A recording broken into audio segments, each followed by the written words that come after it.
Bienvenue dans cette nouvelle édition du 12-15 au sommaire de l'actualité. Au Burkina Faso, la première pierre du monument rendant hommage au père de la révolution burkinabé Thomas Sankara a été posée ce lundi 15 octobre à Ouagadougou. Ce mémorial résulte de l'initiative du Comité international mémorial Thomas Sankara en collaboration avec le ministère de la Culture, des Arts et du Tourisme burkinabé. Les eurobonds stimulent les réserves de la BCEAO. En juillet 2018, celle-ci aurait enregistré une hausse de 962,5 milliards de francs CFA. Une amélioration qui serait due à la mobilisation d'eurobonds par le Sénégal et la Côte d'Ivoire en mars 2018. Et puis le gouvernement sud-africain multiplie les opérations pour remédier au déclin de la population des manchots d'Afrique australe. De 20 000 en 2015, on recense aujourd'hui 16 500 couples nicheurs en Afrique du Sud. En Côte d'Ivoire, la CENI a débuté la publication des premiers résultats provisoires des élections locales du 13 octobre. Des premières tendances qui ont instauré un climat politique délétère dans le pays ont fait état d'au moins 2 décès depuis dimanche 14 octobre. Les précisions dans ce reportage ont au correspondant Olivier Diacotin. Les candidats du Rassemblement des oufouettistes pour la démocratie et la paix sortent provisoirement vainqueurs des élections locales du 13 octobre 2018 dans le Ouagadougou, au nord-ouest du pays. La Sénat Diomandé obtient 38,24% au municipal et Boakifana 44,04% au régional selon la commission électorale locale. Nous sommes allés dans une compétition très serrée et la lutte n'a pas été facile. Donc naturellement, quand on sort victorieux d'une telle épreuve, on a des raisons d'être satisfait. Je crois que ça va être un conseil assez pluriel et chacun apportera son idée et puis nous allons bâtir notre ville. C'est le développement qui nous intéresse tous. Des résultats provisoires immédiatement contestés par leurs concurrents Mamadou Diomandé et Idrissa Bakayoko qui obtiennent 43,59% au régional et 37,70% au municipal.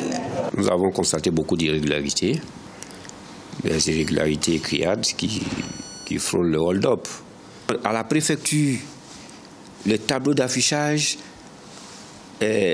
marquent des scores et à un moment, le score change.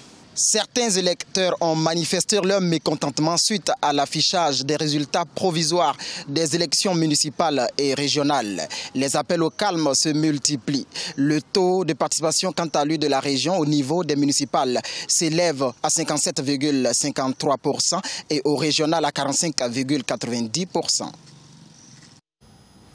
Au Burkina Faso, sous l'initiative du Comité international pour le mémorial Thomas Sankara, le projet de construction du mémorial rendant hommage à Thomas Sankara et aux 12 autres victimes du coup d'État de 1987 entre dans sa phase de matérialisation. Ce lundi 15 octobre à Ouagadougou, une cérémonie a marqué la pose de la première pierre du futur monument. Reportage notre correspondant Jean-Paul Ouedraogo. Ce 15 octobre 2018, jour anniversaire de l'assassinat du capitaine président Thomas Sankara, père de la révolution burkinabé, héritier et sympathisant du changement historique, ont assisté à la pose de la première pierre du futur monument qui portera son nom.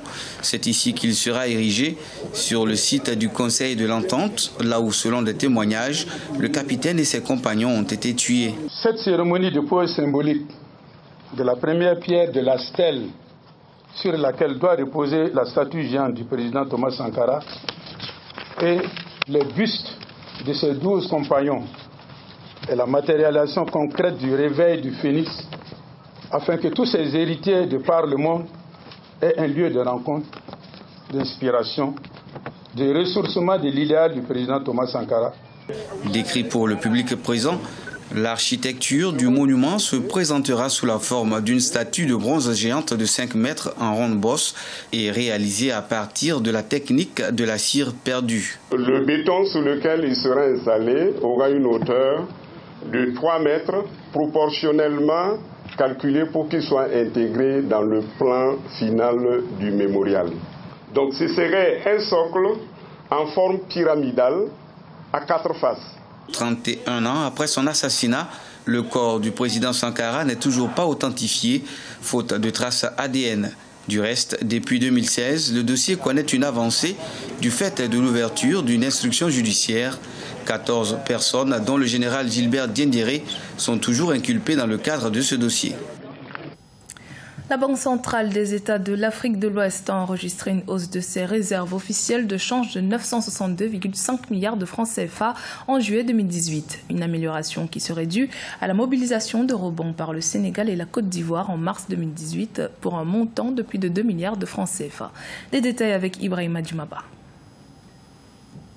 Les réserves officielles de change de la Banque centrale des États de l'Afrique de l'Ouest ont atteint 9 056,2 milliards de francs CFA au mois de juillet 2018. Cela représente une hausse de 962,5 milliards de francs CFA par rapport à la même période en 2017. Ce résultat fait suite notamment à l'émission d'eurobonds par la Côte d'Ivoire et le Sénégal au mois de mars.